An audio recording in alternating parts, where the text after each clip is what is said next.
Yuval Noah Harari. Welcome back to the show. Thank you. It's good to be here again. Dude, I'm very excited. This is a very strange time that we are living through. I want to start with a quote of yours, which I think really captures the spirit of the moment. It is much worse psychologically to feel worthless than to feel exploited. So given what's happening in the world right now with things being automated, going to AI, what are 3 things, let's say, that people can do to make sure that they're poised to thrive in this time of massive change? First of all, I mean, that's what everybody's saying, but it's true, is that you have to embrace change. That the idea that you can learn something in your youth, a profession, a way of life, and it will just be there for the rest of your life, which was the situation for most of history. This is no longer the case. We have to keep learning and keep changing throughout our lives. Otherwise, we will be left behind. So that's one key principle. Related to that is that maybe the most important quality to survive and flourish in the 21st century is to have mental flexibility. Not just to keep learning and changing again and again, also to keep letting go. Part of what makes it difficult to learn new things that we hold on. Like, I spent so many years learning something, and now the world has changed. And I just don't want to let go. And letting go, maybe I'll give an example of how deep it goes. Like, it's not just what you learned in college or what you learned in kindergarten. It's even what you learned as a baby, as a toddler, like learning how to see or learning how to walk. And what does that mean, that I have to relearn how to see and walk? Well, as virtual reality improves, and with all the talk of the metaverse and so forth that we'll discuss later on, increasingly, it's likely that there will be many more activities shifting from the physical, biological world that we know into a new reality, a virtual reality, which has different physical and biological laws. Even the laws of physics there are different. So whether you want to interact socially there, or maybe you have a job in virtual reality, in the metaverse, or maybe you design, you have a new job designing fashion, designing shirts for virtual reality because people want to look good there. You need to forget how physics and light and gravity works here, because it works in a different way in that reality. So just, what does it mean? Like, I'm now 46. Let's say I have a new job designing fashion for the metaverse. How can I, at age 46, kind of forget what it means to see and learn from scratch how to see things? Are you optimistic that adults can do that? Humans have an amazing ability to adapt and to change. It's often said that AI is nowhere near its full capabilities, but human beings too are nowhere near their full capabilities. We really have no idea what we can still do, what our mind can still do. If you think about jobs again, so the biggest change in the job market of the 20th century, looking at the previous century, it didn't come from any technological invention. It actually came from unlocking the potential of half the human species. Women, which were barred from so many jobs because people thought they were incapable of doing that, and they didn't have the education and training and so forth. And the feminist revolution and the changes in gender relations just completely changed the job market. And you didn't need to genetically engineer women's DNA or to kind of connect them to some new device. No, the potential to be presidents, to be judges, to be journalists, to be scientists was always there, but it wasn't tapped. And it's to a large extent, I hope we'll see something similar in the 21st century, that yes, we have all these new challenges, but we also have this amazing untapped potential within us. But this links to the third thing, which is we can't do it alone. Like placing Humans can't do it alone, or individuals can't do it alone? Individuals can't do it alone. Like placing all the responsibility on individuals. The world is changing. Now it's your job to adapt, to change yourself, to learn. It doesn't work like that. It's too much for an individual to do just by themselves. Will require organizations, governments to step in to make sure that people are not left behind. Just retraining people. You lose your old job to a computer or a robot or a self-driving vehicle. There are new jobs. I don't think there'll be a problem of just an absolute lack of jobs. All jobs disappear, but new jobs emerge. The really difficult thing will be the transition. And the transition, first of all, you need some kind of financial assistance. Like you lost your old job, you need to retrain for a couple of months for a new profession maybe, who is going to support you during this time. So just as in the 20th century, governments built this huge infrastructure for educating the young, schools and colleges and so forth, will now need to build another infrastructure to educate and to retrain people in the 40s and 50s. Do you see that as... One last thing is that they'll also need psychological help. That's what I was Again, because it's going to be extremely stressful. To kind of invent yourself when you're 16, this is what you do when you're 16. But when you're 46, you want to take it easy. I don't want to start all over again. So it's psychologically very, very stressful. And I think that we will have to see more government support for mental health, just to cope with the immense stress of the 21st century. Do you know the learn to code meme? The? Learn to code. Oh, learn to code. So people are getting booted off of social media for saying it. It's one of those things that took me so by surprise. So anybody, I think, that spends enough time contemplating, okay, AI, what's the future? I'm sure we'll get into data harvesting and stuff like that. You really do begin to understand that the future belongs to the technically savvy. Mm-hmm. And if you are a 46-year-old truck driver, sort of the classic example, because that's, going the way of the dodo, and it's, not something that requires a high degree of education or necessarily even a ultra high IQ. Not saying that drivers don't have high IQs, I'm just saying it doesn't necessarily max your IQ to do that job. And so when people say, okay, if the future belongs to the technically savvy, we know drivers are gonna, be without that job, then they should learn to code to get a new job. And my instinct was, yes, that's absolutely true.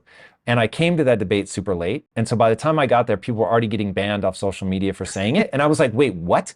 So going back, I couldn't understand why telling the individual that you're going to be a participant in this. I'm not opposed to, I think it's a great idea for governments to create a safety net. I think it's a bad idea for governments to drag you across the finish line. And I think that ends in tyranny every time. So where do you see, because it will be hard and there will be people left behind, I don't see any way around that. And nature, so curious to see if you agree with this, nature does not care. Nature will leave you behind in a heartbeat. Mother Nature is more than happy to obliterate people, watch an entire generation get eaten by a change, doesn't care. Mm-hmm. So how do we, without incapacitating the people that have to relearn and do this very difficult thing, how do we encourage them to move forward without either abandoning them on one side or dragging them forward on the other? Mm-hmm. Well, first of all, I have to say that I'm not sure that coding is such a safe job. Because coding too could be automated. Maybe, you could also, we'll also need a lot of therapists. We'll need community organizers. We'll even need philosophers, because a lot of these new questions, they actually, suddenly the big tech companies need people who understand deep philosophical questions because they become technical questions. You need a lot of people in the taking care of other people. It's, in a way, it's easier to automate the job of a coder than the job of a nurse. Like coding is, in the end, it's just data, it's just information coming in and out. So I can see more easily how you automate the job of a computer scientist, or at least some of these jobs, than the job of a nurse who needs to replace a bandage or to give an injection to a screaming child and things like that, partly because it demands a much wider range of abilities. It's not just, of course, a nurse needs to understand information and to analyze information and so forth, but also needs motor skills, also needs social skills. And the combination of these skills, this is much harder to automate. So I wouldn't place all my bets on something like coding.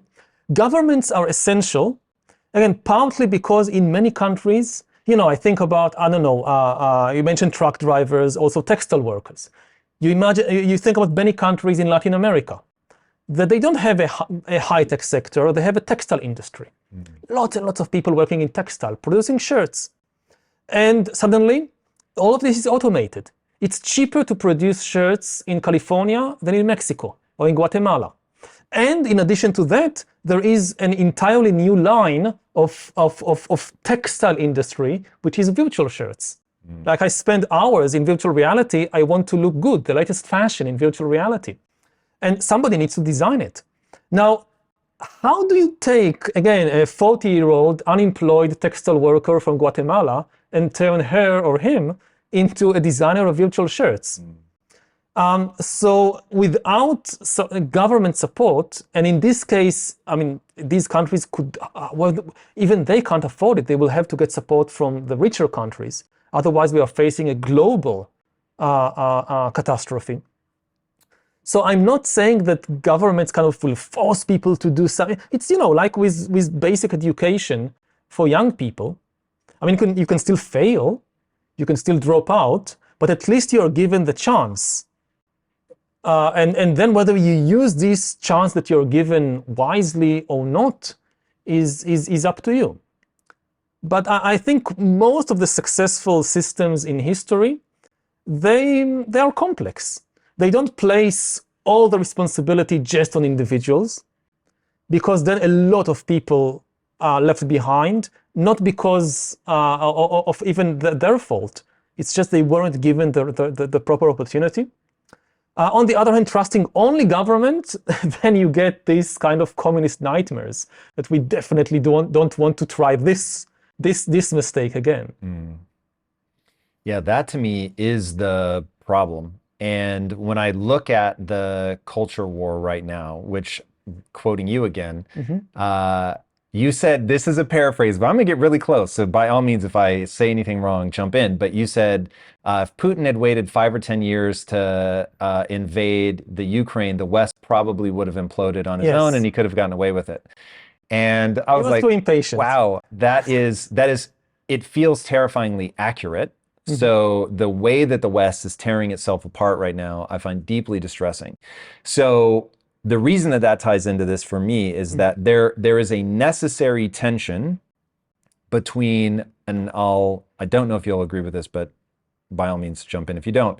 There's a necessary tension between the left and the right. And I think the left and the right are evolution's solution to you. If you're a social creature, you want to try to help everybody. But as you try to help everybody, there's the freeloader problem. And so you get people that will take advantage of the system. So you need people on the other side that demand personal responsibility. But if you only have personal responsibility, that will also lead to tyranny. So you have tyranny on both sides.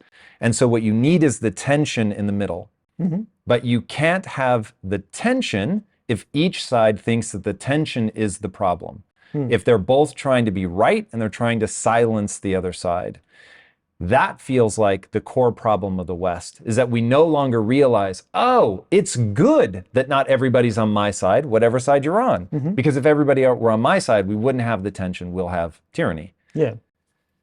Is that how you see it, or is there something more nuanced? No, I think the good thing about democracy is that you have multiple voices and you don't see the other people as as your enemies. You can think that they are mistaken, you can even think that they are stupid, but they're not evil, they're not your enemies. Once people in a democracy start seeing their political rivals as their enemies, And as people who are trying to destroy their way of life, democracy just cannot survive in this situation.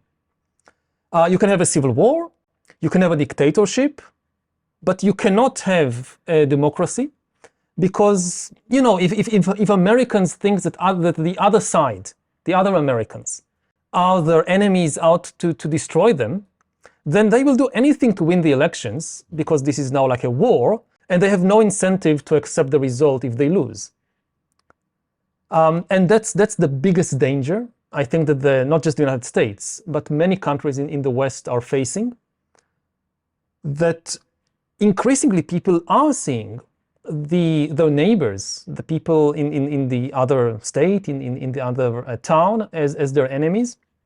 It's not so clear why this is happening, because actually the ideological differences today are much smaller than they were 50 years ago or 100 years ago. Before you finish that, can I set something up? I'd never heard anybody talk about this before. I know where you're going. Okay. So you said this is all you. I thought this was so brilliant and gave me a way to understand what's happening.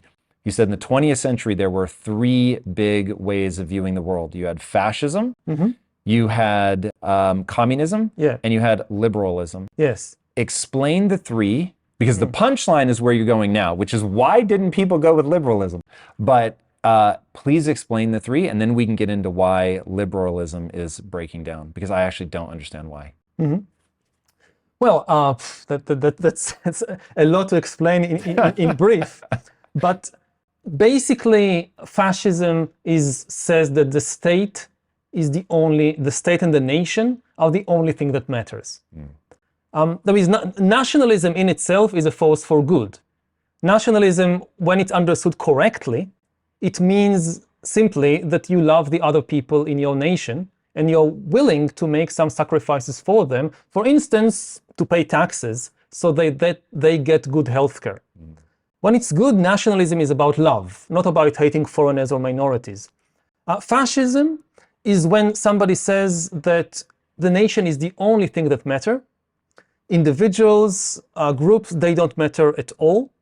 Everything should serve the needs of the nation, of the state. The truth is whatever helps the nation. Good is whatever is good for the nation. Even beauty, like films and art and so forth, it's all political. A good film is a good that advances the interests of the nations. That's it. And anybody who opposes this is a traitor and should be eliminated. This is kind of the basic worldview of fascism. You know, the symbol of fascism is that the word fascism, it comes from Latin, for fasci, that is, it's a kind of bundle of reeds or bundle of small kind of twigs, which is very strange. I mean, why is the symbol of one of the most evil and ferocious movements in history a bundle of twigs? What's the sense there? And the idea is that each twig by itself is nothing. It's easy to break it, it's nothing. But you take a lot of twigs together, you can't break them. So that's the message of fascism, that you're nothing in yourself as an individual, but the group as a whole, it's the only thing that matters. And then communism is actually a variation on that. It also has no regard for the individual. It thinks more in terms of class. It's not so much the nation which is in the center, it's the class to which you belong, which is at the center. And the hero of communism is not the nation, it's the working class. But again, to make a very long story short, it's the same idea. This is why also you see that Nazi Germany and the Soviet Union, they constantly copy each other. Because at the basic level, there is the same idea that individual human beings count for nothing, and it's only the interests of the collective which are important. And liberalism says that no, that we need also collective action, collective cooperation. Again, to build a healthcare system, to build an education system, people need to cooperate. But still at the center, we have the individual. And, there is a very simple test to test yourself whether you're liberal. So, the word liberalism, just as fascism comes from this fasce, this bundle of reeds, and communism from communal, everything together. So liberalism is from liberty, freedom. And answer just 4 simple questions. Do you think people should have the liberty to choose their own government? Do you think people should have the liberty to choose their own religion? Do you think people should have the liberty to choose their own profession? And do you think people should have the liberty to choose their own spouse? If you answer yes to all 4 questions, congratulations, you're a liberal. And again, it sounds like, but who will object? But for most of history, most people objected. Like, you had the American Revolution against the King of England. And the whole idea of monarchy is that people don't have the liberty to choose their own government. There is a king appointed by God or whatever, and this is the government. And similarly in the Soviet Union or in Nazi Germany, people don't get to choose the government and to replace the government. Similarly, if you think about profession, so in a communist society, you don't get to choose your profession. The Communist Party tells you that you now go to the farm to raise cabbages, and he now goes to the factory to produce cars. And we tell you how many cabbages to produce or what kind of cars to produce.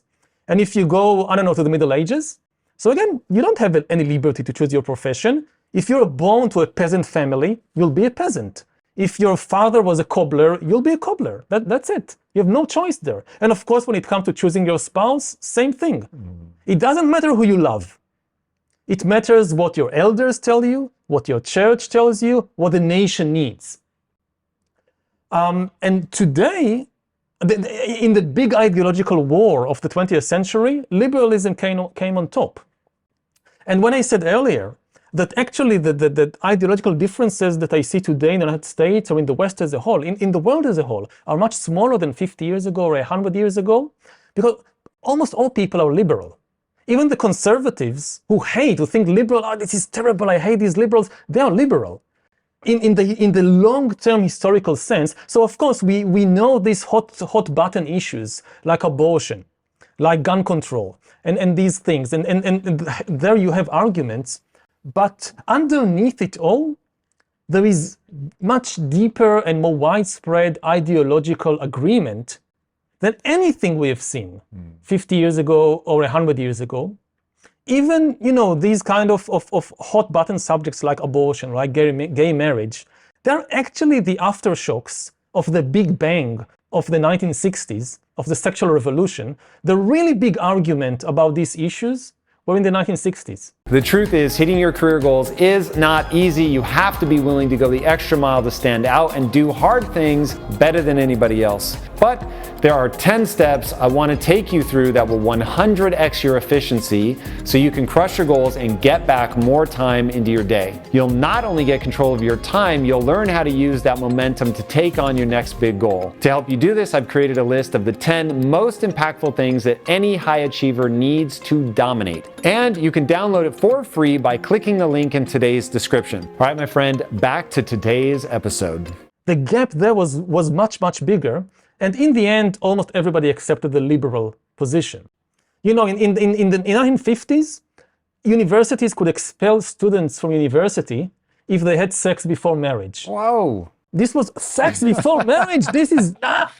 and who wants to go back there? I mean, a divorce was was unthinkable. Marriage between a white person and a black person was legally prohibited. So crazy. And this was, 50, 60 years ago. So I'm not saying that there are no ideological differences remaining or that there are no kind of debates, but if people could step back and look at the long-term view, they will be amazed how close actually Republicans and Democrats in the US are. Republicans today are far more liberal on, say, LGBT rights than Democrats were in the 1960s. So, and another, I think people should ask themselves, okay, we have these remaining disagreements, Is it a good enough reason to destroy the American Republic over that? To destroy basically Western civilization over that? So, you think about the American Civil War, and people today, some people say, okay, we are approaching another civil war. Imagine a high school student in 100 years having to write a test about American history, and they get two questions. What was the first civil war about? That's easy, slavery. What was the second civil war about? Is there anything as clear as salient that you can? It was about that. It was about gun control. It was about whether transgender people can go to the same toilet or not. What was it about? And I think that the tragedy of what's happening now in the US and in much of the West is that, again, the ideological differences are small on the ground, but they are very big in people's imagination. People have fantasies about what the other side is planning to do, which are completely divorced from reality.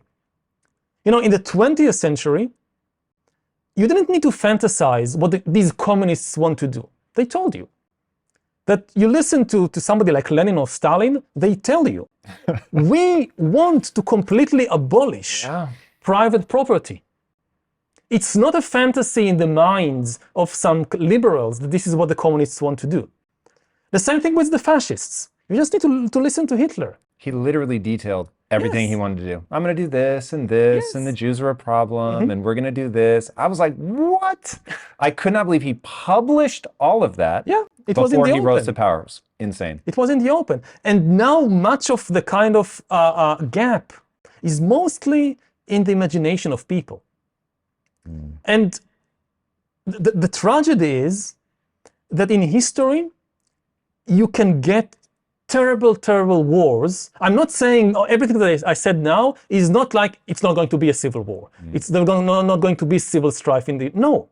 The tragedy of history is that very often you get terrible things happening without any good reason at all. That afterwards, when you look back, you ask, what was this all about?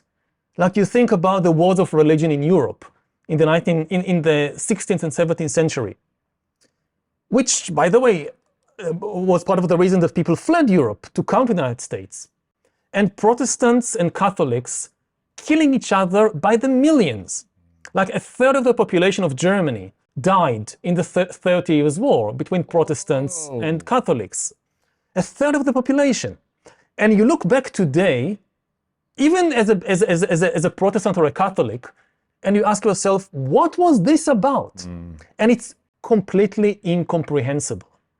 To the people back then, it looked like the most important things in the world. Like whether you believe in this theological view or that theological view, whether you do the Mass with this ritual or with like a very big issue, whether you give the ordinary Christians during Mass only the holy bread or also the wine. And you look back at it, are you going to have a big war over that? Yes, they did have a very, very big war over that. And also people sometimes have big wars over fantasies in their minds. We have now just an example, with the Russian invasion of Ukraine. So Putin had all these fantasies in his mind. For instance, that NATO is threatening Russia. Very simple question. Name the country which was about to invade Russia in 2022. But the Germans were about to invade Russia. Have you been to Germany lately? Do you think these people, what they want to do in life is go and invade Russia? Do you think the French want to invade Russia? Napoleon will come out of his grave and lead the Grand Armée again to Moscow? This is complete fantasy. But fantasies often shape history and cause people to do, terrible things. Yeah, so I have a hypothesis. I know you don't believe that history repeats, but that humans do have a biology. We have a nature. Humans are like something.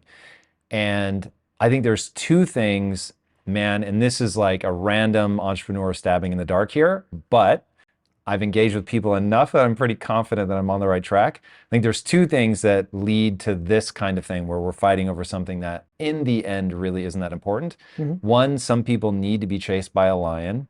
So without an extrinsic real danger that forces you to be like, yo, we may not see eye to eye, but you can help me keep my family safe. And in return, I will help you keep your family safe. Without that, that impulse to protect or whatever goes awry, or just that they can't handle boredom, something we talked about briefly before we started rolling. And then the other thing is Nietzsche's will to power. And I did not understand the culture war until I started reading about Nietzsche and the idea that it can manifest beautifully. We want to get better. We want to improve. We want that control over our life to manifest what we could be.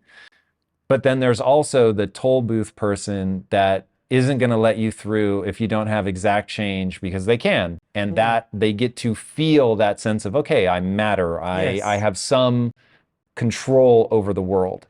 And that desire to have power, coupled with there's nothing real to fight against, puts humans in a very weird situation where they will pick up on minor things and we just run in opposite directions so that we have the expression of the will to power. Now, I am new to Nietzsche, so I do not claim to fully understand him.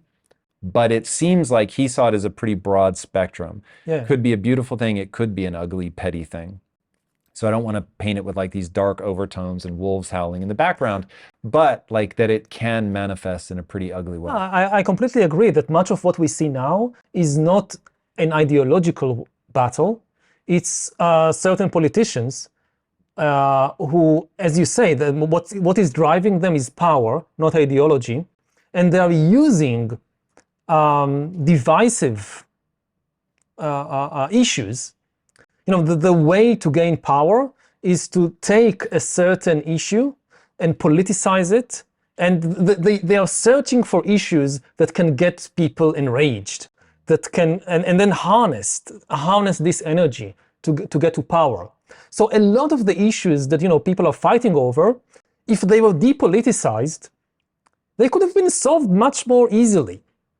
But you take these issues and you turn them into these big ideological battles, and then nobody wants to back down, and becomes this tribal affair. And this is the way that these leaders ride to power. And again, we see it so many times in history. It's really terrible. I think that the job of leaders should be actually to heal the community, to bring it together. And this is why also I think that many people today say that that we see the resurgence of nationalism all over the world. But actually, much of the world, you see a crisis of nationalism and the resurgence of tribalism, of tearing nations into their components and destroying actually the national community. Like I said before, nationalism, when it is understood correctly, it's a force for good in the world. The basic kind of message of nationalism is the ability to care about people you don't know, which is amazing. From a biological perspective, we are kind of programmed to care about a very small number of people that we know personally, our family, our friends, and to prefer them over everybody else. And the big task of nationalism is to come and say to us, no, there is a much larger community of people that you need to care about. So for instance, you take money away from your family and you give it to build a healthcare system, these are taxes, so that strange people that you never met in your life on the other side of the country, you'll never meet them, but because you're a good patriot and you care about them, you pay your taxes honestly so that they get some basic healthcare or education or a sewage system. And similarly, like you now, I don't know, you're a mayor or you're a prime minister or something, and you need to appoint somebody for a job, and you have two options. You have your cousin, which is not qualified at all, but he's your cousin, man. And you have like a very qualified person who is a stranger. Millions of years of evolution are screaming in your ear, are you an idiot? Give it to your cousin. But patriotism tells you no. You should give the job to the qualified person because they would do a better job for the community. And that's the good side of nationalism. And what we see now in many parts of the world is politicians who describe themselves as nationalists, but they are actually not trying to create harmony in the national community. They don't strengthen the national community. They tear it apart. They deliberately look for any crack, for any wound in kind of the national body. Hey, there's a problem. This is something that people don't agree on.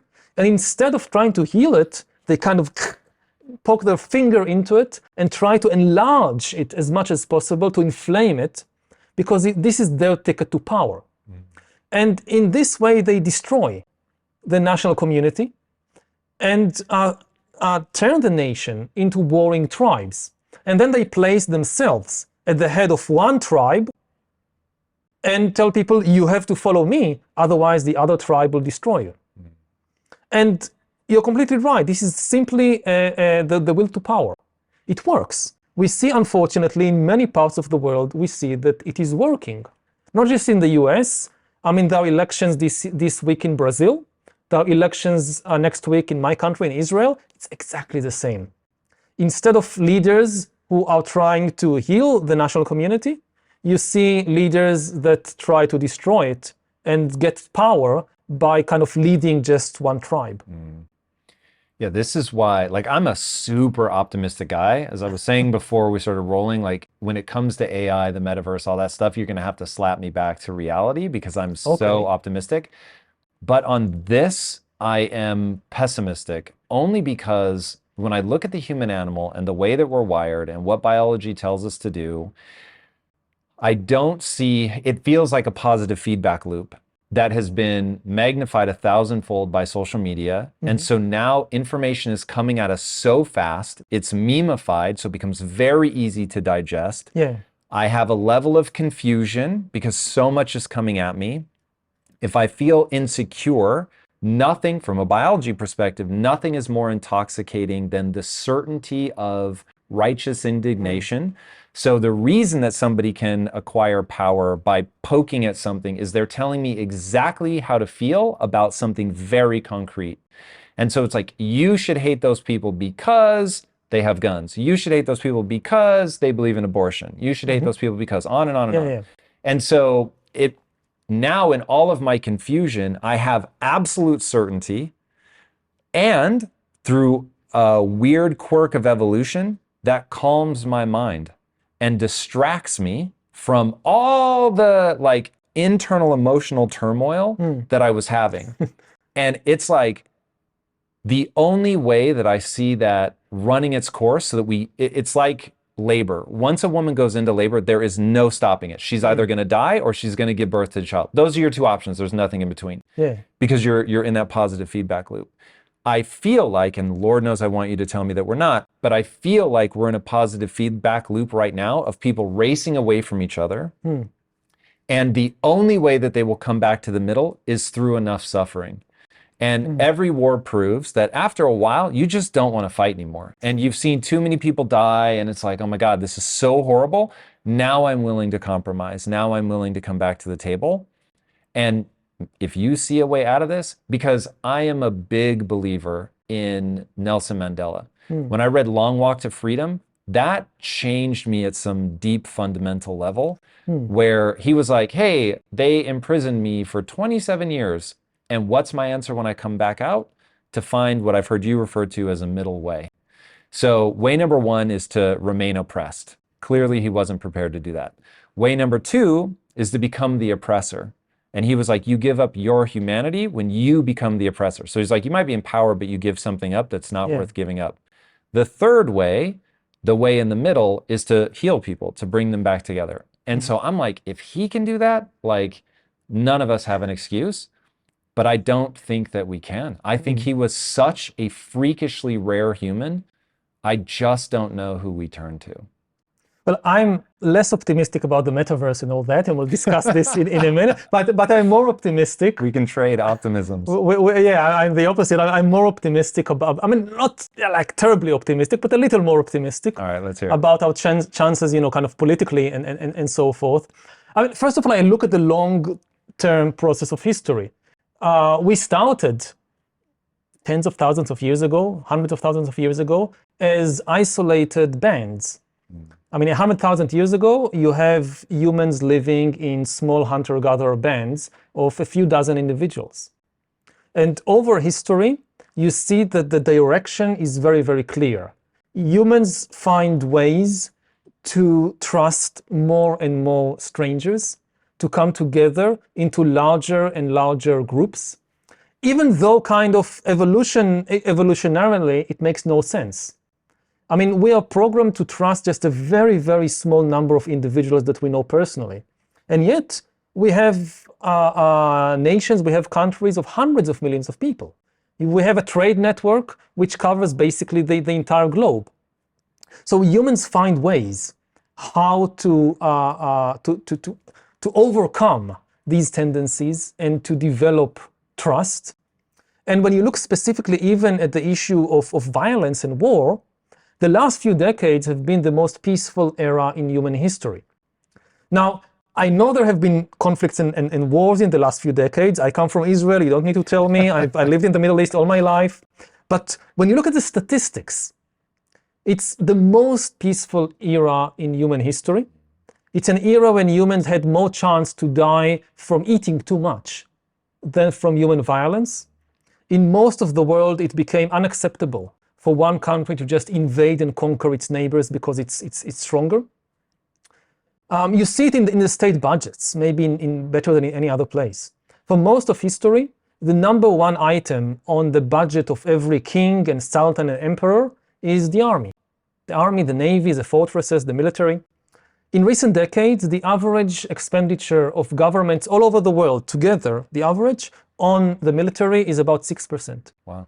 That's amazing, because this is what enabled the resources to shift to, again, education, welfare, healthcare.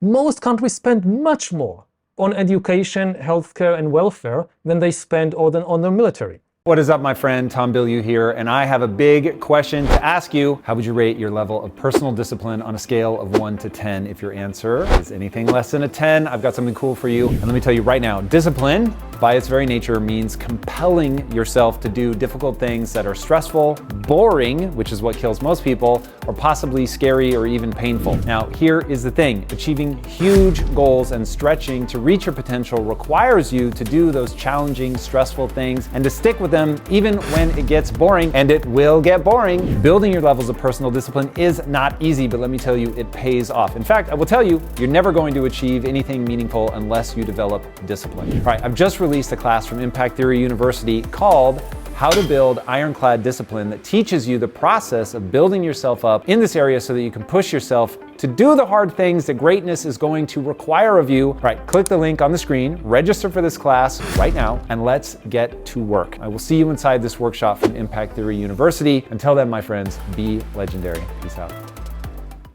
And that tells us that it's possible. Now, we shouldn't be complacent and think that, oh, this is now, that's it, we have peace, we can just relax. No, peace didn't come from some change in the laws of nature or because of divine intervention. It came because people, countries built good institutions, not just on a national level, but on the international level. Since 1945, countries have built a rule-based international system, which had many problems, but still managed to provide more peace than in any previous era. This is now in question. The Russian invasion of Ukraine and other developments are so frightening because they endanger the biggest achievement of humanity, this era of relative peace. You know, if Putin is allowed to get away with what he's trying to do in Ukraine, then you will see defense budgets all over the world skyrocket. Already now, lots of countries, Germany, Japan, countries in Europe are doubling, tripling their defense budgets.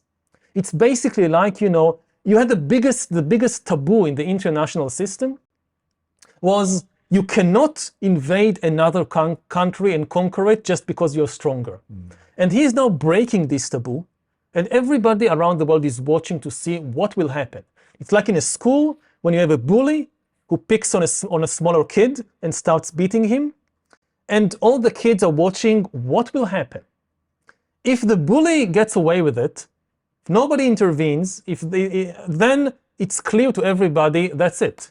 The laws of the school, the norms of the school have changed. Now everybody knows this can happen. If on the other hand, people intervene, the bully is stopped, you give support to the victim, then the norm actually gets strengthened. People realize, hey, you can't do that. And this is now what is happening. Dictators and regimes all over the world are watching to see what will happen in Ukraine. So far, Putin is not getting away with it. There's been massive support for Ukraine from the West. The Ukrainians themselves are fighting more bravely and efficiently than anybody could have imagined. And this also goes back to kind of where my optimism about what's happening inside nations come from. You look at Ukraine. Ukraine is a very new country, just 30 years since it gained its independence from the Soviet Union. It's made of different ethnic groups. You have people speaking Russian, people speaking Ukrainian, you have Jews, and so forth. And it was under the most intense kind of disinformation campaign coming from Russia, trying to divide the Ukrainians against themselves, trying to do exactly that, to tear apart the fabric of the Ukrainian society, of Ukrainian nation, and turn, Ukrainian speakers and Russian speakers against each other. And they completely failed, the Russians. Putin gambled. One of the reasons what's happening in the war, Putin gambled that the moment his tanks would enter Ukraine, Ukraine would just collapse.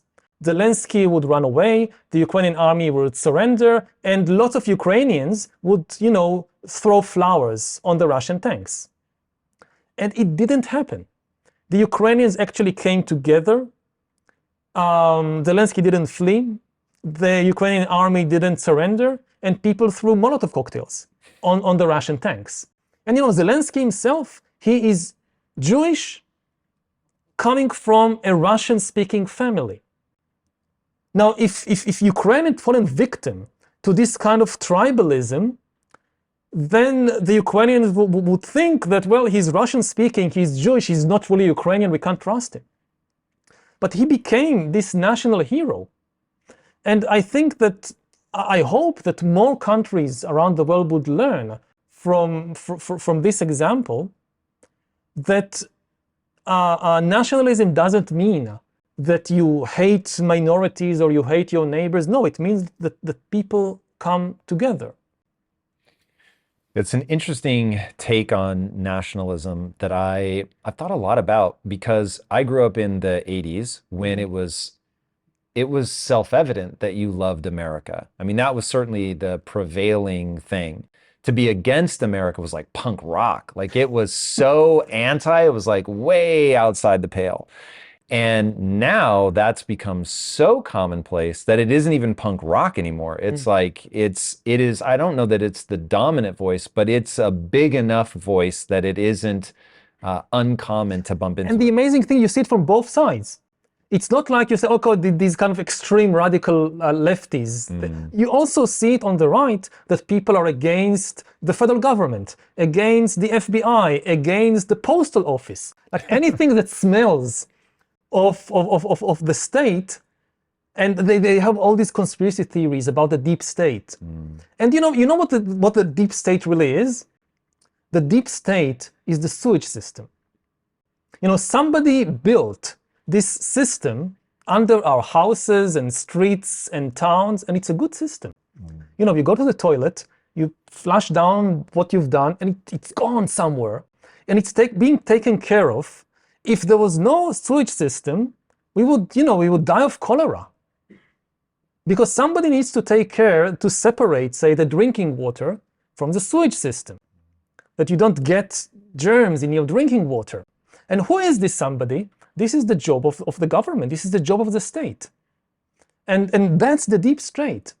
And when you see that people are kind of turning even against that, and again, it's coming from both sides, this is so unfortunate that humanity has managed on many levels to reach this, amazing achievements, whether it's the most peaceful era in history, whether it's building sewage systems so that we don't get cholera epidemics, and then people take it for granted, and then people just neglect it. That, it's like living in a house that everybody inhabits, but nobody wants to repair. And eventually it falls down. And like you said, then people realize what they missed. Like when you have a war and you see people dying and suffering around you, then you look back and you say, actually, we had it so good before. How do we get back there? And hopefully we realize in time what we can lose, and we don't get into the war in the first place. And it feels to me as a historian that we are kind of at the edge of the precipice. Like we've climbed up. We've been so far below in the jungle, in kind of this conflict for survival with violence and disease and poverty. And we've climbed up to the top, or to a very high place, but we are still at the edge of the precipice. We can fall down, all the way down, very, very quickly, within just a few years. And people don't really realize it. Yeah, so you just made me think of Oppenheimer's quote, "I am become death, destroyer of worlds." We're living in we're living in an amazing time. I wouldn't want to live at any other time, No. but it is a moment that requires deep reflection on the stories that we tell ourselves. So I know that as you look at the long arc of history, you think a lot about, okay, the reason that humans become the most dominant predator this world has ever seen is not because we're the strongest, fastest, sharpest, teeth, claws, whatever. It's because we could organize flexibly in groups via the stories that we effectively bond over and come together over.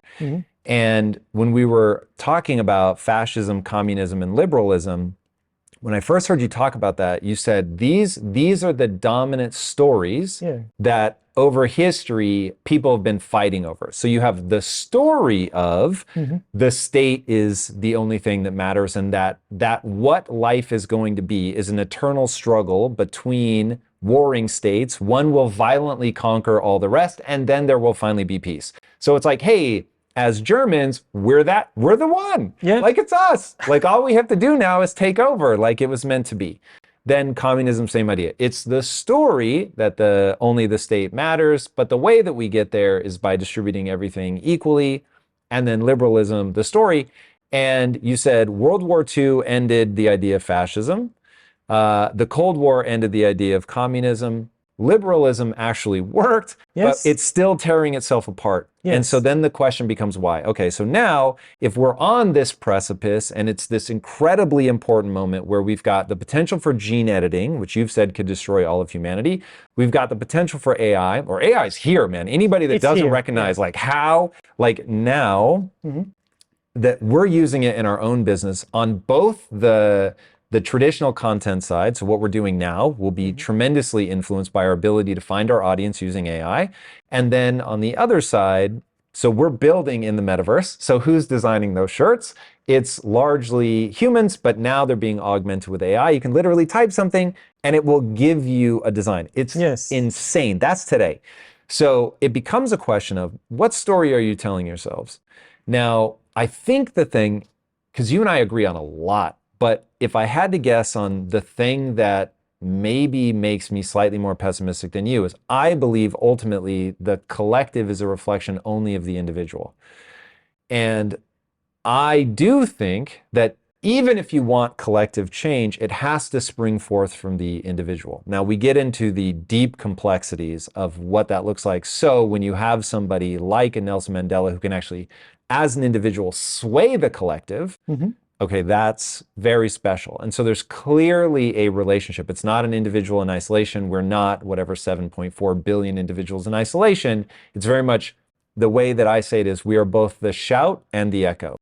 So you are what you do, and you are the reflection that comes back from other people about how they feel about what you do. Yeah. And you can never disentangle those. So I don't think the human mind is designed to disentangle those two things. They are effectively one and the same.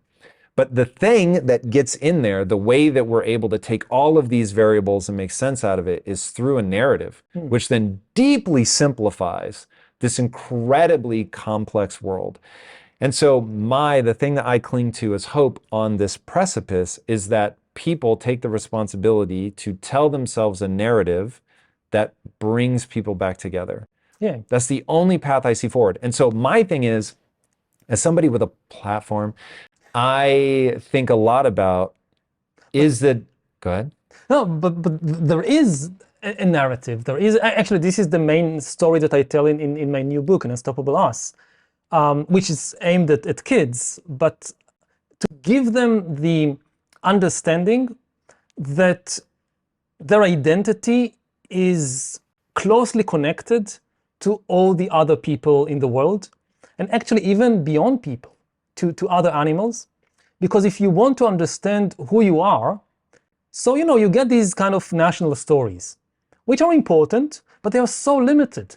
Because nations have been around for just something like 5,000 years. The oldest nations in the world, like Egypt, they go back 5,000 years. Most nations go back just a couple of hundred years. And each of us is made of bits and pieces that came from all over the world from the whole of history. It starts with the food that we eat, that if I like to eat chocolate, and chocolate was discovered by the Olmecs in Central America, something like 4,000 years ago. So this is a bit of Olmec in me, that I like chocolate, and I like my chocolate sweet. And sugar was domesticated in New Guinea, something like 8,000 years ago. Whoa. So I have a bit of New Guinea in me that I like sugar. And going much, much deeper, like our most basic emotions. As a kid, I sometimes would wake up in the middle of the night, afraid that there is a monster under the bed. And I would call my mom, "Mom, there is a monster." And where is this coming from? This is not Jewish culture. This is not Israeli invention. This is coming from millions of years of evolution. It's actually a historical memory. Tens of thousands of years ago, when we lived in the wild, there were actually monsters that came in the night to eat children, lions and cheetahs and so forth. And if you continue to sleep, the lion eats you. If you wake up and call your mom, you could be saved. And again, calling your mom, where is this coming from? Moms are not a Jewish invention or an American invention.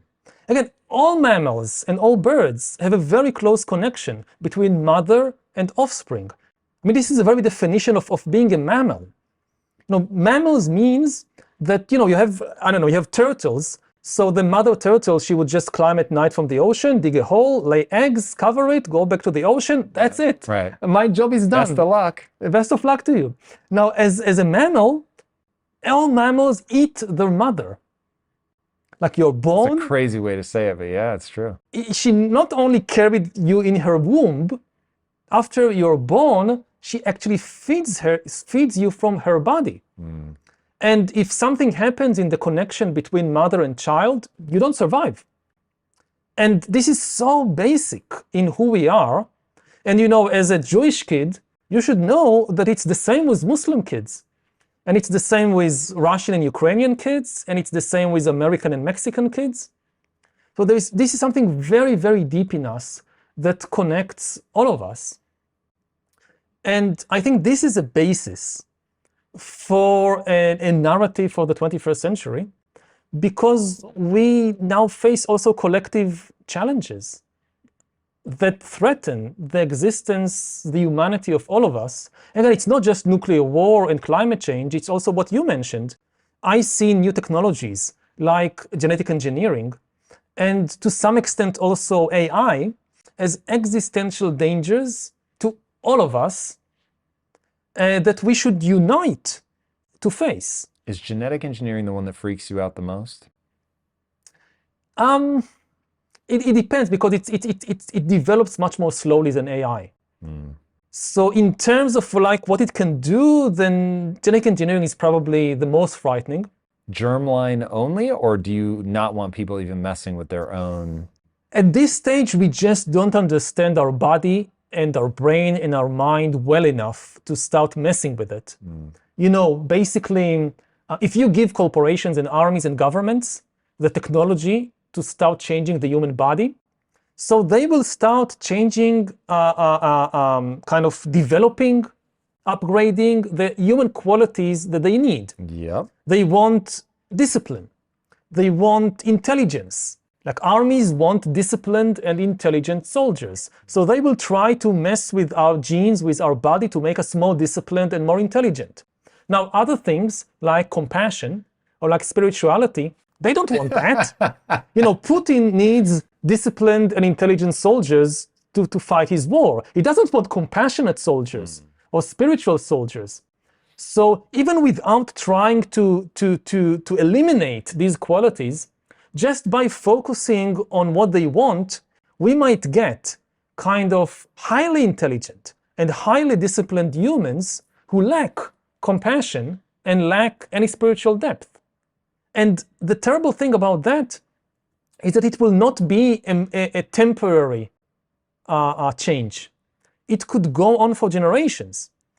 If you look back in history, so figures like Hitler, like Stalin, they also tried to re-engineer humans. But it had a time limit. Like with education and with mass political control, they could, for a few years, change the characteristics of entire populations. Like brainwash them with Nazi ideology or communist ideology. But eventually when they fell, you get back to ground zero. Right. You get back to this body, to this brain. They didn't manage to change it. So over time, we can start again. But once you give these kinds of regimes the ability to actually change the human body, like permanently, maybe even germline, then their legacy can last indefinitely. They can create a new human species. How closely did you follow the Chinese doctor that supposedly was addressing HIV, but oops, it also makes you more intelligent? This was like very, very frightening to see that it's actually starting to happen. And again, the thing to realize is that people dreamt about it throughout history. People always dreamt to kind of re-engineer humanity. It came from different places. Think about China. So if you're a Chinese emperor, like 2,000 years ago, one of your biggest problems in life is that if you give too much power to your ministers and generals, they might rebel against you, the will to power, and want to kill you and your family and establish their dynasty. And they found a solution, which is based on bioengineering.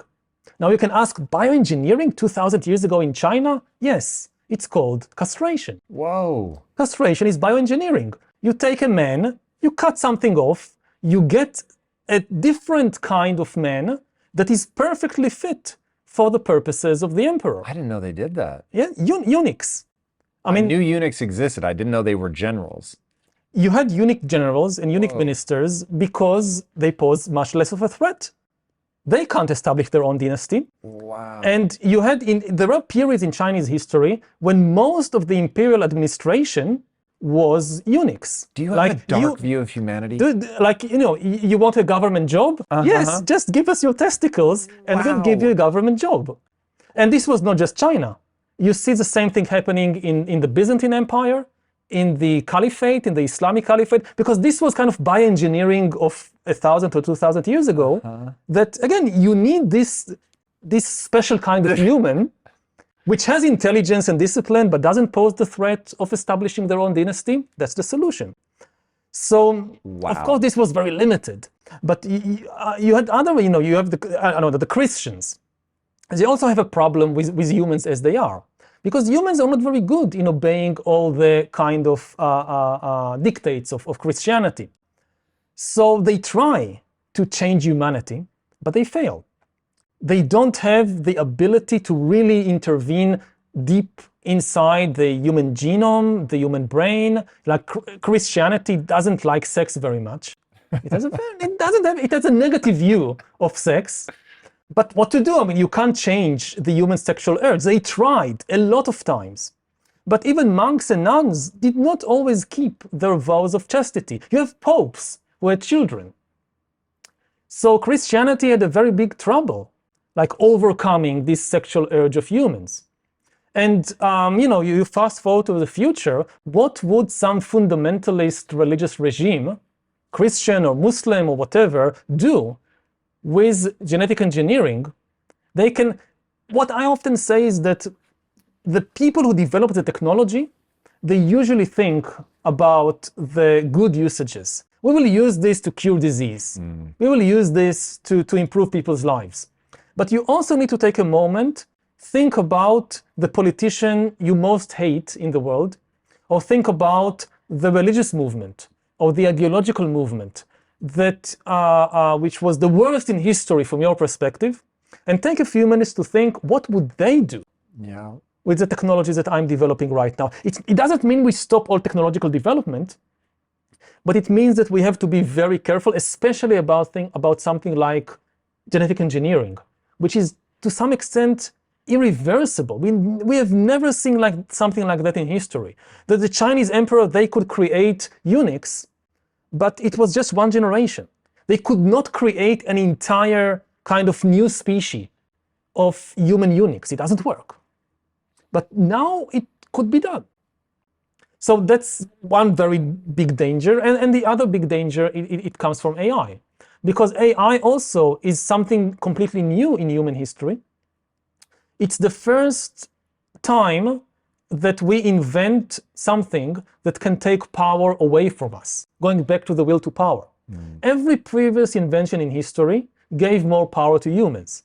Because even if the tool was extremely powerful, an atom bomb, the decision how to use it always remained in human hands. It was not the atom bomb that decided to bomb Hiroshima. It was Truman and the American army. It was human beings. So even a nuclear bomb actually empowers humanity. AI is the first invention that breaks this, because it can make decisions by its own. That's the whole idea. So it potentially can take power away from us. We already see it beginning to happen. Increasingly you apply to the bank to get a loan, and the bank says no. And why not? Because the algorithm said no. And you apply for a university or you apply for a job, and increasingly it's an AI making a decision about your life. And we will see it in more and more areas. Now, again, it's not all bad. It can improve many decision-making processes. It can really improve medicine. But we should be aware of the danger when this technology is in the wrong hands, or when we don't understand its true potential. Because another new thing about AI, and I think we talked about this the last time I was here, so I won't go into too much details, it could eliminate human privacy completely. Throughout history, again, emperors and kings and popes always dreamt about following people all the time and watching them and supervising them. They couldn't do it. They didn't have the technology. What do you think? So I've heard you say that imagine that North Korea gets a hold, or a government gets a hold of a device that can read effectively your moods. So when you see a poster of the supreme leader and you have anger, cool, you're arrested, you're locked away. What is the real world response to that? Like, how do we, do you have a... The response is political. Don't get there. But you know that other countries are going to do it. So there's going to be the tragedy of the commons. This is where I get into the, hey, I'm optimistic, I'm living my life, I'm trying to create beautiful things. But at the same time, in the back of my mind, I'm like, humans are never going to stop. We're never going to stop. The tragedy of the commons is real. And so whatever solution we put in place has got to deal with the tragedy of the commons. Yes. Again, this is where I'm not optimistic, because the only way to really regulate a technology like AI is through international cooperation. Yep. If you think about, autonomous weapon systems, which are extremely dangerous, if only America bans them, but the Chinese or the Russians keep developing them, then very soon America will say, hey, we don't want to be left behind. we have to do it also. We don't want to do it, but we have to do it. So the only way you can regulate it is through some kind of international agreement, cooperation.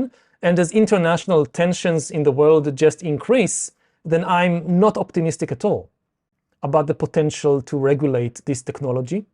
Within a country, you can regulate it to some extent. You can protect people's privacy. For instance, you can have laws that say that if somebody collects my private information, they can only use it to help me. They cannot use it to manipulate me or to sell it to a third party. Now, this is obvious because we have these kinds of laws about so many other things.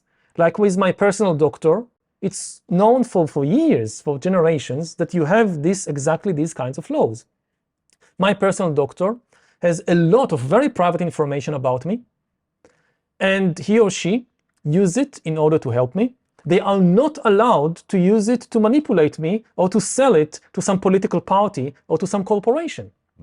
So why is Facebook allowed to do it? So this should be very, very simple. That's one defense of our privacy. Another thing that we can regulate is that we should never allow all the information to be concentrated in one place. Whether this one place is a government agency or whether this one place is a corporation, this is the high road to a dictatorship. Somebody that has all the information of all the people, they basically control everybody. You know, I mean, even if you think about it on a global scale, that you think in 20 years you have some country that somebody in China or somewhere have the entire personal records of every politician, every judge, every journalist, every military officer in that country from the time they were little. Like every illness they had, every sexual encounter, every bribe they took, they know that. This is no longer an independent country. This had become a kind of data colony. To control the colony, you don't need to send soldiers in to police people. You just take the data out. And if you have enough information, you can control this country by remote control from afar. So I think we need to have regulations against these kinds of things, and it can be done. And similarly, when you think about the new developments like the metaverse, we have to think very, very carefully about what's happening there. Again, I'm a historian, so I always look at things from a very long-term perspective. But hey, we know this. This has been a fantasy of humans for thousands of years. It really goes back to ancient philosophical and religious debates about what is a human being. You know, you go back to early Christianity, so you have two camps. You have one camp which says humans are embodied beings. The body is in the center, which was the old Jewish view. You are not your mind. You are not a spiritual entity, a soul. You are a body. In the book of Genesis, God creates Adam and Eve from clay, and they don't exist before that. They exist only as bodies. In the New Testament, Jesus rises from the dead in the flesh. And when he preaches to people about the kingdom of God, he means a physical kingdom here on earth with physical bodies, with biological bodies. So this was one view, as humans are bodies, are biological entities. And then there was the other view, which was influenced by Greek philosophy and so forth, and which increasingly became dominant, which says, no, humans are not bodies. Humans are an immaterial soul or spirit trapped within a physical body. The body is bad, is evil, is corrupt, is dirty, is ugly. The soul is completely pure and spiritual. We're back to narratives. Which of those narratives do you believe? I'll get to that in a moment. I'll just complete my thought that what we see now in the metaverse is exactly this argument being replayed.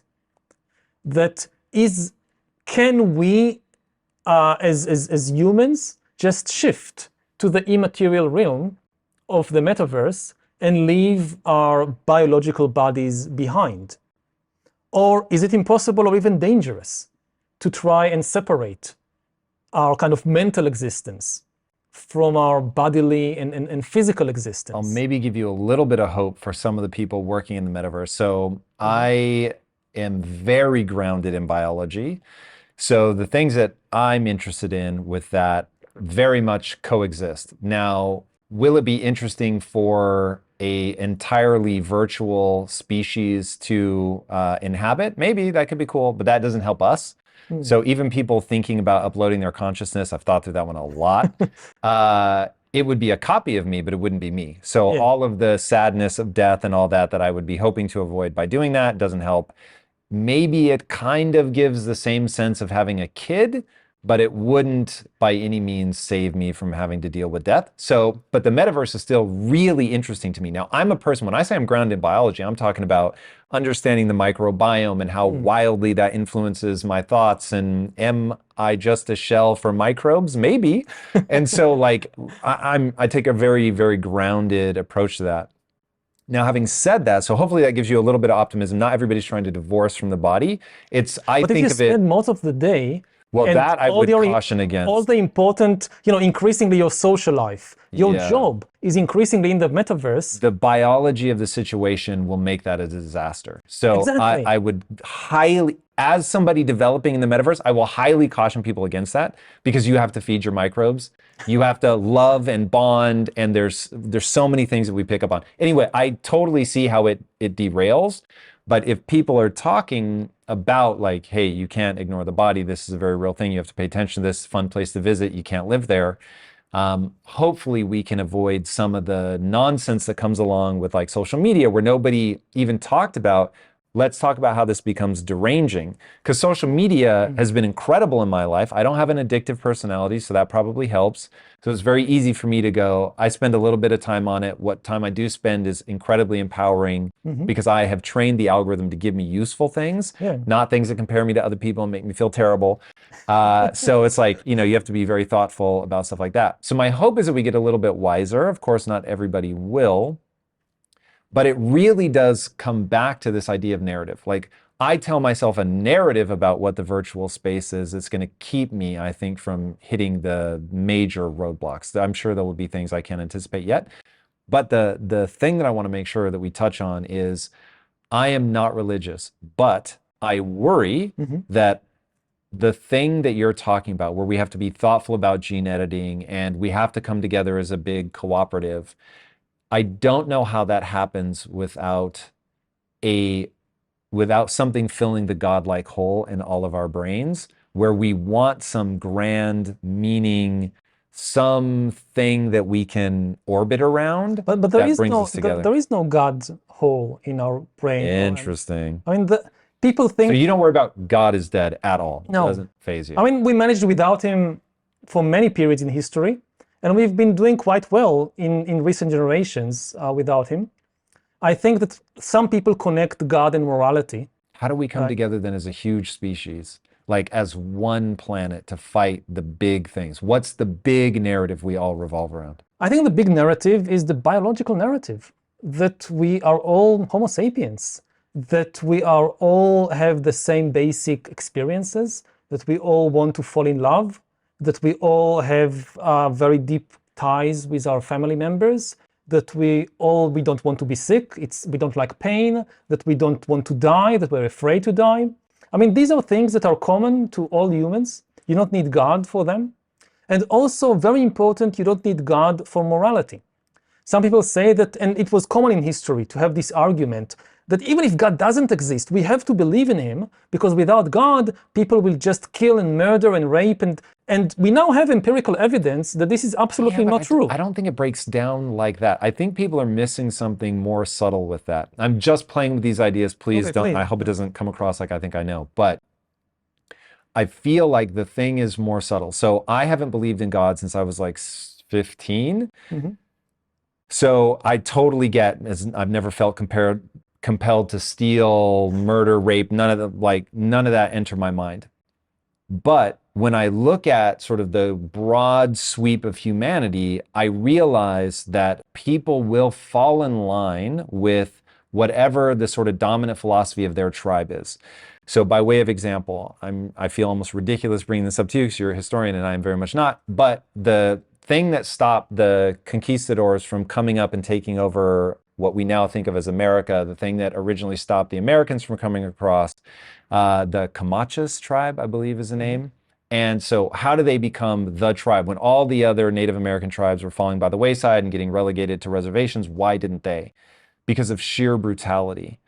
And reading the book Empire of the Summer Moon was utterly fascinating when he was like, they were the only tribe that fought on horseback instead of riding the horse to the fight and getting off. And so they were able to just bring this level of viciousness that we've seen throughout history in all different kinds of tribes and peoples.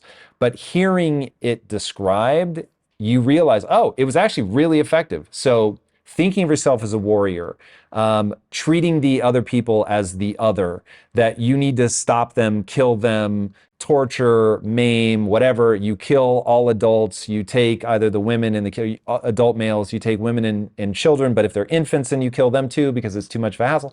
It's like, it's actually effective, but it's super gnarly. And so what is the thing that, given how many times we've seen that, whether it's the Nazis... God never stopped it. I mean, the conquistadors did the same thing and they believed in God. So God doesn't stop these kind of terrible things from happening. 1000% agree. So that's why I said God-shaped hole. I'm trying to figure out what that... Because it isn't God. I want to be very clear on my stance. I mean, we need morality. That's certainly true. So how do we make that like a thing that everyone's like, yeah? Because as you were describing...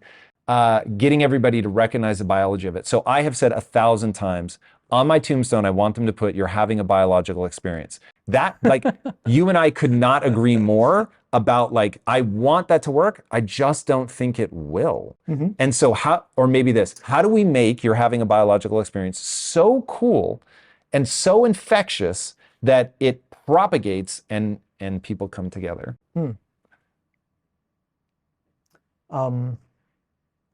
You know, first of all, with regard to the example you gave, so yes, throughout history, viciousness was an effective way to build empires, but now with nuclear weapons, it's only a way to destroy all of us.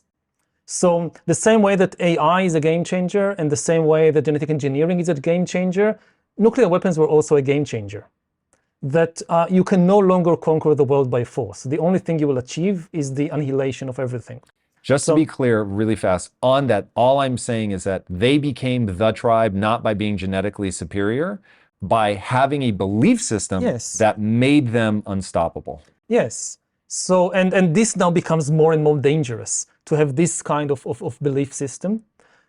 We need, I mean, again, if you have a lot of people in the world, different groups with this kind of belief system, you end up with World War III. And with the type of weapons we now have, not just nuclear weapons, but also increasingly AI and robotics and so forth, this is the end of humanity. Unless the belief system that's powerful is one of beauty. I just don't know how to make beauty contagious in the way that the will to power is contagious. Well, I don't either, but one thing that makes me hopeful is that you don't see a kind of constant level of violence throughout history. You do see periods of peace and periods of war. We have just experienced, as I said earlier, some of the most peaceful decades in human history. So this makes me hopeful. And we need to find ways to connect people. I don't think God is a good way because different people have different gods. And, you know, coming from Israel, both sides believe in God, but he tells them different things. And he tells the Jews that Jerusalem is yours, and he tells the Muslims Jerusalem is yours, and then they fight over it. And the tragedy is that it's a completely unnecessary conflict. You know, if it was some kind of objective necessity, like you have two people alone on an island, there is the last apple or the last piece of bread, whoever gets it survives, the other dies, then I say, okay, you know, this is a situation when conflict is maybe inevitable. But this is not the case in my country. There is enough food, there is enough territory between the Mediterranean and the Jordan River to feed and to house everybody. Humans usually don't really fight about objective biological things the same way that wolves or chimpanzees fight. They don't really fight about territory. they fight about fantasies in their minds. That both sides have a fantasy about Jerusalem, which is just incompatible with the story, with the mythology of the other side. And this is what they fight about the fantasy in their mind. I mean, going back to the metaverse in a way, when you go to Jerusalem, I teach there at the Hebrew University, so it's a place like with biological glasses of an ape. You see, it's just like every other place. You have trees, you have stones, you have buildings. It's the same like Los Angeles, like any other place. But then you put on a different set of glasses, you put on religious glasses, and you see angels, and you see divinity, and you see sacred stones and sacred trees, and everything is sacred. You know, a sacred place is a place plus a story about the place. And this is at the bottom of most conflicts in the world. Also, you look at, again, the Russian invasion of Ukraine. Is it about territory? Russia is the biggest country in the world. They need more territory? This is the thing they need, more territory? No. It's about the fantasies in the head. I think that the more we come back to the level of the body, of biology, the more common ground that we have. Throughout history, you got the opposite narrative. You got a narrative, again, from religions like Christianity, that the body is the source of all the bad things in life. And the mind, this is a kind of the more spiritual, more beautiful, better part. And most of the time, it's the opposite. That on the level of the body, we can relate to every other human being in the world, because biologically we are the same. What creates this huge distance between us is the fantasies that the mind imagines and produces. So I think that, again, if I have hope for humanity in the 21st century, is actually getting a little away from thinking too much from the mind and grounding ourselves a little more in our body. I love it. Where can people follow you? Where can people follow me? I have a website, ynharari.com. And from there you can get to all kinds of other stuff like books and videos and whatever. Yeah. I have clung to every word of every one of your books. So thank you, and thank you for being on today. It was amazing. Guys, if you haven't already, be sure to subscribe. And until next time, my friends, be legendary. Take care. Peace. If you're looking to really understand yourself and thrive in the future, be sure to watch this next episode, which is all about finding success in life. If we saw completely into ourselves, we would hate ourselves so thoroughly that we wouldn't get out of bed. We would all be killing ourselves.